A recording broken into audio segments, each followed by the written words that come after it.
Përshëndetje dhe mirë se erdhët të gjithë ju të shenjës së Virgjëreshës. Do bëjmë leximin vjetor për vitin 2026. Që shikoni, kam një timjan. Timjanët, apo ky lloj timjani quhet i bekimeve, prandaj jo rastësisht e kam ndezur, që nga janari deri në muajin dhjetor të dashur Virgjëresh qofshi bekuar. Bekime paqi në shëndet, që është mbi çdo gjë. Dashuri, karrierë, familje, ekonomi, çfarëdo që dëshiron në çdo lëmi të jetës së juaj, qofshi bekuar, të dashur Virgjëreshë. Qoftë një vit i mbar për të gjithë Virgjëreshat. Dhe si që shikoni, kam hapur 12 letra të dashur, 12 letra që pasqyrojnë në 12 muaj të vitit. Dhe do i marr 2 nga 2, janar shkurt, mars, prill, kështu, nga që letra me letra ndërlidhet gjithmonë kur bëhet kjo hapje e tillë. Të dashur Virgjëresha, mos u mbani për fjalë. Mund të them që do të ndodhë diçka, apo duhet të bëni diçka në shtator, në janar. Nuk do të thot patjetër. Çdo gjë varet nga fokusi, energjia dhe përqendrimi juaj ku dëshironi të punoni me çfarë. Do thot mund të ndryshoni dhe kohën dhe kahjen. Kjo është vetëm një udhërrëfim, udhërrugtim i juaj që absolutisht mund të ndryshohet nga fokusi, dëshira dhe veprimet e juaja. Pra, para se të ashtu të bëj një përmbledhje duke parë leximin e juaj, viti i juaj do jetë viti mendjes së kthjellët, por edhe lodhjes emocionale të dashur Virgjëreshë, ku kufijtë janë çështje mbijetese, jo luksi. Kufijtë, boundaries. Një vit ku duhet të ndalosh së shpëtuari botën, të tjerët Virgjëresha, dhe të fillosh të mbrosh veten. Virgjëresha hyn këtë vit me mendje shumë aktive, duke analizuar gjithçka, por emocionalisht e zbrasur.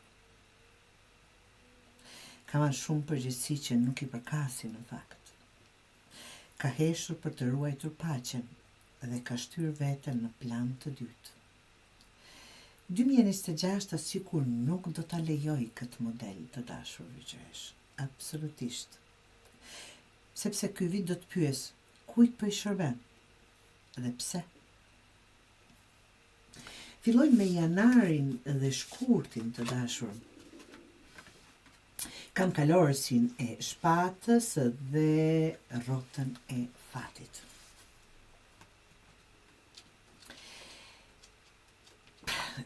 Pra, viti nisë shpejt, mendime, vendime, lëvizje të menëhershme.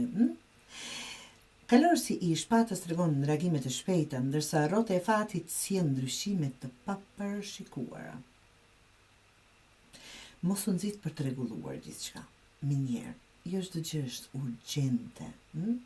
Virgjëresh, ndalon një hap përpara se të marrësh vendime të mëdha. Edhe pse është me këtë kalorës të shpatës, me këtë shpejtësi që do të rregullosh çdo gjë, por jo. Ndalo. Analizo. Dhe pastaj merr vendime. Marsi dhe prilli të dashur Virgjëreshë, kemi 10 të shkopive dhe 6 të kupës. Shikoni me vëmendje. Këtu vjen një lloj ndezje brendshme, ndezën sa shkëndi, dëshirë, një ide, dëshirë apo kujtim që të rikthen tek vetja e vërtet. Mund të jetë diçka nga e kaluara që kthehet për të mbyllur ose për të ringjallur. Kur them për të mbyllur, ta mbyllësh një herë për gjithmonë një gjë nga e kaluara, që mund të jetë marrëdhënie, mund të jetë situatë, diçka me veten e juaj, do thotë një lloj personale, apo diçka që dëshironi ta ngjallni përsëri, do jetë në dorën e juaj. Por çfarë është më rëndësi të keni kujdes? A do të riktheni një gjë apo ta ringjallni sepse është e shëndetshme, apo sepse është i njohur për ju dhe në duke të parë duket më e lehtë. Kjo është pyetja e këtyre letrave. Të dashur virgjëreshë, kam majën dhe qershorin që judgment, gjykimi dhe absolutisht të dielli, letra ime e preferuar. E duhet jetë të gjithë, dielli është vetë jeta, të dashur. Kjo është në fakt periudha maj qershor, është periudha ku më ndriçme e vitit, do ta quaja. Ky gjykim sjell zgjim, vendim përfundimtar, dhe dielli sjell qartësi, lehtësim, ndjesi se më në fund po jeton jetën tënde. Virgjëresha e kupton që nuk ka pse të vuaj për të qenë e vlefshme. E di, është shumë e zgjuar, është shumë e zonja apo i Zoti. Por është diçka brenda që na ka bërë të jemi shenjë apo persona të shërbimit, për të shërbyer. Koriku dhe gushti, të dashur, është mbretëresha e shkopive dhe perandori. Këtu virgjëresha del në pah, apo nxjerr në pah fuqinë e saj personale dhe bën e mirë, të dashur virgjëresh. Mbretëresha e shkopive sjell vetbesim, ndërsa perandori kërkon strukturë dhe kufi. Kur them kufi, të thuhet jo dhe të thuhet po, aty ku duhet, të fortë.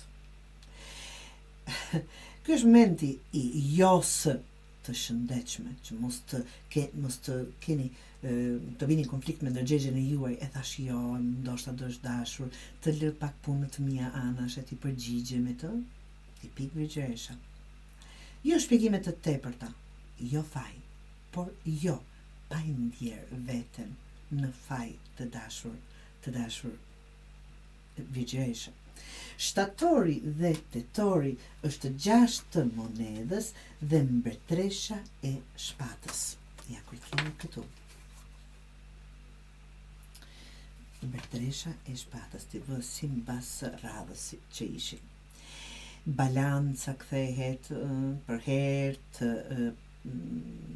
parë që kuri për virgjëreshën, por këtë herë me qartësi mendore. Virgjëresha mëson të jap aty ku ka reciprocitet dhe të tërhiqet aty ku shfrytëzohet. Mbretëresha e shpatës thot, e vërteta është më e mirë. Mund të jetë e vështirë, por është më e mira. Se sa një rehati e rreme, absolutisht, të dashur.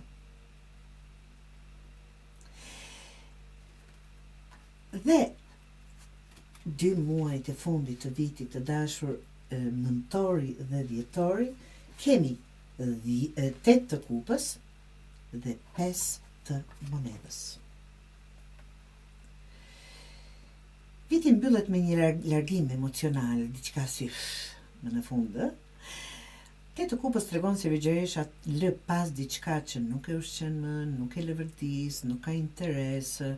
Mund të jetë mendim, do thot patjetër, mund të jetë sjellje, mund të jetë besim, mund të jetë gjykim, mund të jetë shumë gjëra, të dashur, por çfarë është me rëndësi është për ju që do jetë